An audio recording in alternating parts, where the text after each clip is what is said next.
shall now discuss about specific heat capacity. നമ്മൾ ഒരു 1/2 litre വെള്ളം ഒരു പാത്രത്തിലെടുത്ത് അതിനെ ഹീറ്റ് ചെയ്യണം. അപ്പോൾ what are the factors on which the quantity of heat required to raise the temperature of this water depend. അപ്പോൾ 1/2 litre വെള്ളം എടുത്ത് നമ്മൾ ബോയിൽ ചെയ്യാൻ വെച്ചിരിക്കുകയാണ്. ഇതിൻ്റെ ടെമ്പറേച്ചർ റൈസ് ചെയ്യണമെങ്കിൽ എത്ര ക്വാണ്ടിറ്റി ഓഫ് ഹീറ്റ് നമ്മൾ സപ്ലൈ ചെയ്യണം. ഇപ്പോൾ നമുക്ക് അതിനെ 20 ഡിഗ്രി സെൽഷ്യസ് ഹീറ്റ് ചെയ്യണമെങ്കിൽ നമ്മൾ കൊടുക്കേണ്ട ഹീറ്റും 40 ഡിഗ്രി സെൽഷ്യസ് വരെ ഹീറ്റ് ചെയ്യണമെങ്കിൽ നമ്മൾ ഡബിൾ ഹീറ്റ് കൊടുക്കേണ്ടി വരും ഇല്ലേ. 20 ഡിഗ്രി സെൽഷ്യസ് ആ ടെമ്പറേച്ചർ കൂടുതൽ ടെമ്പറേച്ചറിലേക്ക് ഹീറ്റ് ചെയ്യണമെങ്കിൽ we will have to supply greater amount of heat. കൂടുതൽ സമയം ട്വൈസ് എ ടൈം നമ്മൾ ഹീറ്റ് സപ്ലൈ ചെയ്യേണ്ടി വരും. ഇനി നമ്മൾ വെള്ളം 1/2 ലിറ്റർ എടുത്തതിന് പകരം 1 ലിറ്റർ വെള്ളം എടുത്തിട്ട് അതിനെ 20 ഡിഗ്രി സെൽഷ്യസിലേക്ക് ചൂടാക്കാൻ നമ്മൾ എത്ര ഹീറ്റ് സപ്ലൈ ചെയ്യേണ്ടി വരും. അപ്പോൾ നോക്കിക്കഴിഞ്ഞാൽ ആദ്യം 1/2 ലിറ്റർ വെള്ളമാണ് എടുത്തത്, അതിനെ 20 ഡിഗ്രി ചൂടാക്കാൻ എത്ര ഹീറ്റ് നമ്മൾ സപ്ലൈ ചെയ്തോ അതിൻ്റെ ഇരട്ടി ഹീറ്റ് സപ്ലൈ ചെയ്യേണ്ടി വരും 1 ലിറ്റർ വെള്ളം എടുത്താൽ. Double the amount of water എടുത്തിട്ട് ഹീറ്റ് ചെയ്ത് കഴിഞ്ഞാൽ. അപ്പോൾ time taken will be twice that required in the first step. ഇനി നമ്മൾ വെള്ളം എടുത്ത് ഹീറ്റ് ചെയ്യുന്നതിന് പകരം ഓയിൽ എടുത്തിട്ട് we are taking some oil, mustard oil, കടുകെണ്ണ എടുത്തിട്ട് അതിൻ്റെ ടെമ്പറേച്ചർ 20 ഡിഗ്രിയിലേക്ക് കൊണ്ടുപോയി 20 ഡിഗ്രി അതിൻ്റെ ടെമ്പറേച്ചർ റൈസ് ചെയ്യാൻ, ആ ഉള്ള ടെമ്പറേച്ചറിൽ നിന്ന് റൂം ടെമ്പറേച്ചറിൽ നിന്ന് 20 ഡിഗ്രി റൈസ് ചെയ്യണമെങ്കിൽ നമ്മൾ എത്ര ഹീറ്റ് സപ്ലൈ ചെയ്യണം എന്ന് നോക്കുകയാണെങ്കിൽ വെള്ളം ചൂടാക്കാൻ വെള്ളത്തിൻ്റെ 20 ഡിഗ്രി സെൽഷ്യസ് കൂട്ടാൻ എടുത്ത സമയത്തിനേക്കാൾ കുറച്ച് സമയം കൊണ്ട് ഓയിൽ ഹീറ്റ് ആവുന്നത് നമുക്ക് കാണാം. അതായത് ഓയിൽ പെട്ടെന്ന് ചൂടാവുന്നുണ്ട്, വെള്ളത്തിനേക്കാൾ പെട്ടെന്ന് ഓയിൽ ചൂടാവുന്നു. അപ്പോൾ quantity of heat required to warm a given substance depends on its mass. നമ്മളെടുത്ത ക്വാണ്ടിറ്റി മാസിനെ ഡിപ്പെൻഡ് ചെയ്യുന്നുണ്ട്. 1/2 ലിറ്റർ വെള്ളം എടുത്തിട്ട് അതിൻ്റെ ടെമ്പറേച്ചർ, ഇപ്പോൾ റൂം ടെമ്പറേച്ചർ 30 ഡിഗ്രി സെൽഷ്യസ് ആണെങ്കിൽ എഗെയിൻ 20 ഡിഗ്രി ചൂടാക്കുക പറഞ്ഞാൽ 50 ഡിഗ്രി എത്തിക്കാൻ എടുത്ത സമയം 1/2 ലിറ്റർ വെള്ളത്തിൻ്റെ ഡബിൾ ടൈം എടുക്കും 1 ലിറ്റർ വെള്ളം എടുത്തു കഴിഞ്ഞാൽ അതിനെ 50 ഡിഗ്രി സെൽഷ്യസിലേക്ക് എത്തിക്കാൻ. അപ്പോൾ the quantity of heat required to warm the given substance depends on its mass. അതുപോലെ depends on the change in temperature. നമ്മൾ 50 ഡിഗ്രി സെൽഷ്യസ് എത്തിക്കാൻ കൊടുക്കുന്ന ചൂടും 70 ഡിഗ്രി പിന്നെ ഒരു 20 അല്ലേ. റൂം ടെമ്പറേച്ചർ 30 ആണെങ്കിൽ ആദ്യം എക്സ്ട്രാ ഒരു 20 ഡിഗ്രി ചൂടാക്കാൻ എടുത്ത സമയം, പിന്നെ 40 ഡിഗ്രി ചൂടാക്കുകയാണെങ്കിൽ എടുക്കുന്ന quantity of heat required is double. അപ്പോൾ it will depend on the change in temperature delta T. എത്ര ടെമ്പറേച്ചർ വരെ ചൂടാക്കണം അതിനനുസരിച്ച് നമ്മൾ കൊടുക്കുന്ന ക്വാണ്ടിറ്റി ഓഫ് ഹീറ്റ് വ്യത്യാസപ്പെട്ടിരിക്കും. അതുപോലെ നേച്ചർ ഓഫ് ദി സബ്സ്റ്റൻസ്, വെള്ളം ചൂടാക്കുന്നതിൻ്റെ അത്രയും സമയം എടുക്കില്ല എണ്ണ ചൂടാക്കാൻ, എണ്ണ പെട്ടെന്ന് ചൂടാവും. അപ്പോൾ ഈ 3 കാര്യങ്ങളിനെ ഡിപ്പെൻഡ് ചെയ്തിരിക്കുന്നുണ്ട്. It depends on the mass, depends on the change of temperature delta T, എത്ര ഡിഗ്രി വരെ ചൂടാക്കണം എന്നുള്ളത്, and also on the nature of the substance. അപ്പോൾ ഈ change in temperature of the substance when a given quantity of heat is absorbed or rejected is characterised by its heat capacity. അപ്പോൾ heat capacity എന്ന് പറഞ്ഞാൽ it is a quantity of heat required to raise the temperature of the body by 1 kelvin. Heat കപ്പാസിറ്റിനെ ഇപ്പോൾ text ബുക്കിൽ S എന്നുള്ള capital S എന്നുള്ള letter കൊണ്ടാണ് describe ചെയ്തിരിക്കുന്നത്. ചില ടെക്സ്റ്റ് ബുക്കുകളിൽ എച്ച് എന്നുള്ള ഹീറ്റ് കപ്പാസിറ്റി, ക്യാപിറ്റൽ എസ് ഉപയോഗിക്കാം, അല്ലെങ്കിൽ H. It is the quantity of heat delta Q, the quantity of heat required to raise the temperature of the given body. ആ whole ബോഡിൻ്റെ temperature 1 kelvin വെച്ച് rise ചെയ്യാൻ. അപ്പോൾ divided by delta T. Heat capacity എന്ന് പറയുന്നത് delta Q by delta T ആണ്. Heat capacity is defined as a quantity of heat required to raise the temperature of the whole body by 1 kelvin or 1 degree Celsius എന്ന് പറഞ്ഞാലും ശരി തന്നെയാണ്. ഒരു unit temperature റൈസിന് 1 by delta T ചെയ്യുമ്പോൾ ഒരു unit temperature rise, അതായത് 1 degree Celsius or 1 kelvin rise ചെയ്യാൻ നമ്മൾ എത്ര ഹീറ്റ് സപ്ലൈ ചെയ്യണം, അതിനെയാണ് ഹീറ്റ് കപ്പാസിറ്റി എന്ന് പറയുന്നത്. അപ്പോൾ ഹീറ്റ് കപ്പാസിറ്റിൻ്റെ unit of heat capacity is, ഇവിടെ ക്വാണ്ടിറ്റി ഓഫ് ഹീറ്റ് എനർജി പറയുമ്പോൾ ജൂളാണ്, ടെമ്പറേച്ചർ നമ്മൾ kelvin, SI unit of temperature കെൽവിനാണ്. അപ്പോൾ ജൂൾ പെർ കെൽവിനാണ് ഹീറ്റ് കപ്പാസിറ്റിൻ്റെ യൂണിറ്റ്. ഇനി we define another quantity called specific heat capacity. Specific heat capacity. ഇപ്പോൾ സ്പെസിഫിക് ഹീറ്റ് കപ്പാസിറ്റി എന്ന് പറഞ്ഞാൽ it is represented by small letter S and that is equal to heat capacity divided by mass.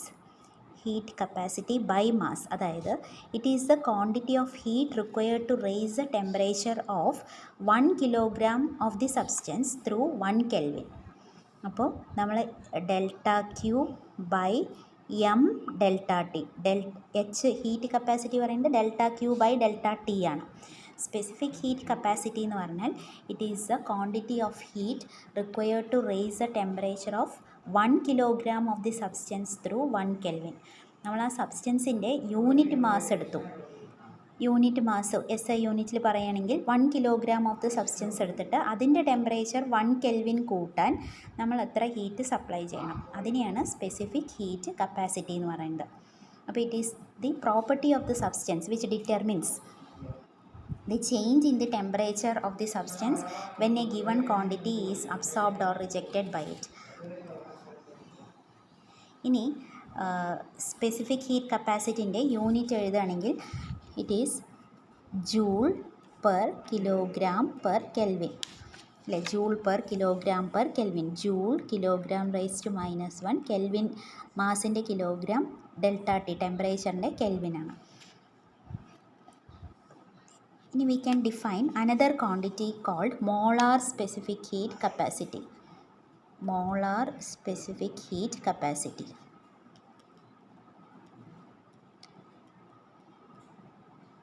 Molar specific heat കപ്പാസിറ്റിനെ സാധാരണ capital letter C കൊണ്ടാണ് represent ചെയ്യുന്നത്. It is the heat capacity per mole of the substance. അപ്പോൾ divided by number of moles ആണ് ചെയ്യുന്നത്. നമ്മൾ mass എടുക്കുന്നതിന് പകരം if we are defining the heat capacity per mole of the substance, we will get the molar specific heat capacity. അപ്പോൾ heat കപ്പാസിറ്റിയാണ് നമുക്ക് capital S ഉപയോഗിക്കാം, അല്ലെങ്കിൽ H ഉപയോഗിക്കാം അല്ലേ. ഹീറ്റ് കപ്പാസിറ്റിക്ക് H എന്നുള്ള ലെറ്റർ ഉപയോഗിക്കാം. ടെക്സ്റ്റിൽ ക്യാപിറ്റൽ S ആണ് ഉപയോഗിച്ചിരിക്കുന്നത്. സ്പെസിഫിക് ഹീറ്റ് കപ്പാസിറ്റിക്ക് അവർ സ്മോൾ ലെറ്റർ S ആണ് യൂസ് ചെയ്തിരിക്കുന്നത്. അപ്പോൾ heat capacity per mole of the substance എന്ന് പറയുമ്പോൾ Hന് പകരം നമുക്ക് delta H is equal to delta Q by delta T substitute ചെയ്യാം. അപ്പോൾ ബൈ മ്യൂ ഡെൽറ്റ ടി എന്ന് വരും. So it is a quantity of heat required to raise the temperature of 1 mole of the substance through 1 kelvin. Quantity of heat required to raise the temperature of, നേരത്തെ നമ്മൾ 1 kilogram എന്ന് പറയുമ്പോൾ അത് specific heat കപ്പാസിറ്റിയാണ്. Molar specific heat capacity പറഞ്ഞാൽ it is a quantity of heat required to raise the temperature of 1 mole of the substance through 1 kelvin. അതിൻ്റെ unit എഴുതുമ്പോൾ joule per mole, mole raise to -1 per kelvin, kelvin raise to -1. ഇനി ഒരു ഗ്യാസിനെ heat ചെയ്യുമ്പോൾ നമുക്ക് either pressure of the gas constant ആയിട്ട് അതിനെ heat ചെയ്യാം, അല്ലെങ്കിൽ വോളിയം കോൺസ്റ്റൻ്റ് ആക്കി വെച്ച് ഹീറ്റ് ചെയ്യാം.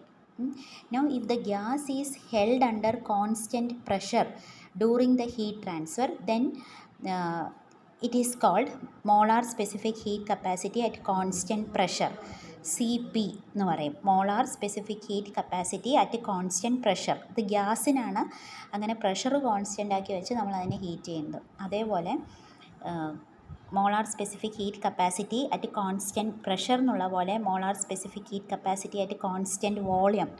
ഇതിലെന്താ ചെയ്യുന്നത്? The gas is held under constant volume. The volume of the gas is held constant, it is maintained constant during heat transfer. Then what is the amount of heat required to raise the temperature of 1 mole of the gas through 1 Kelvin? അപ്പോൾ വേണ്ട heat റിക്വയർഡിനെയാണ് നമ്മൾ CV എന്ന് പറയുന്നത്. So a gas has two specific heats. A gas has 2 molar specific heats Cp and Cv.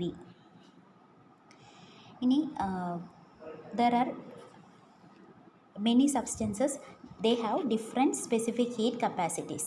അപ്പോൾ text ബുക്കിൽ നമുക്ക് പല സബ്സ്റ്റൻസസിൻ്റെയും specific heat capacities തന്നിട്ടുണ്ട്. ആ ടേബിൾ നോക്കാം. അപ്പോൾ അതിൽ അലുമിനിയത്തിൻ്റെ specific heat capacity 900 joule per kilogram per kelvin. അതുപോലെ കാർബൺ, കോപ്പർ, അതിൽ ഏറ്റവും കൂടുതൽ സ്പെസിഫിക് ഹീറ്റ് കപ്പാസിറ്റി ഏതിനാണ്? വാട്ടറിനാണ്. Water has a specific heat capacity of 4186. Approximately നമുക്കിതിനെ 4200 എന്ന് എടുക്കാം. അക്യുറേറ്റ് ആയിട്ട് പറയുകയാണെങ്കിൽ 186 joule per kilogram per kelvin.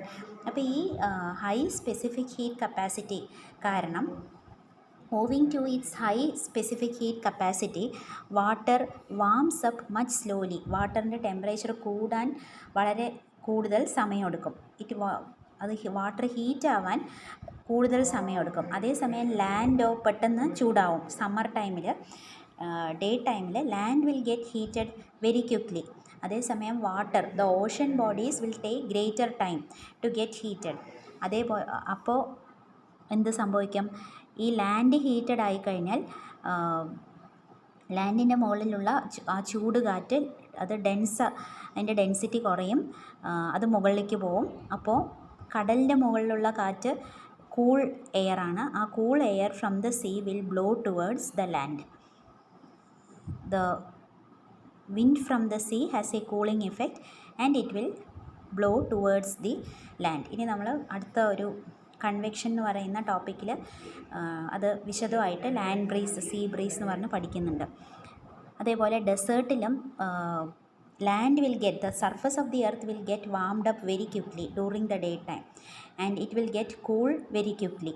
പെട്ടെന്ന് ചൂടാവുകയും ചെയ്യും ലാൻഡ്, അതുപോലെ തണുക്കുകയും ചെയ്യും. അതേസമയം വെള്ളം ചൂടാവാൻ, അതിൻ്റെ ഹൈ സ്പെസിഫിക് ഹീറ്റ് കപ്പാസിറ്റി കാരണം അത് ചൂടാവാൻ അത്രയും ക്വാണ്ടിറ്റി, 1 കിലോഗ്രാം വെള്ളം 1 കെൽവിൻ ടെമ്പറേച്ചർ റൈസ് ചെയ്യണമെങ്കിൽ 4200 ജൂൾസ് എനർജി നമ്മൾ പ്രൊവൈഡ് ചെയ്യണം. അപ്പോൾ അത് ചൂടാവാൻ സമയമെടുക്കും.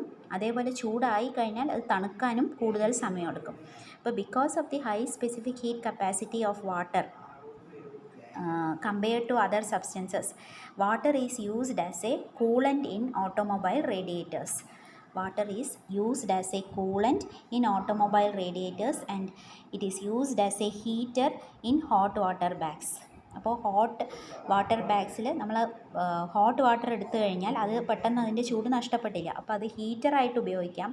അതേപോലെ it is used as a coolant, അത് ഓട്ടോമൊബൈൽ റേഡിയേറ്റേഴ്സിൽ ജനറേറ്റഡ് ആവുന്ന ചൂടിനെ നീക്കം ചെയ്യാനും നമ്മൾ വെള്ളം ഉപയോഗിക്കുന്നു. Because it has very high specific heat capacity compared to other substances.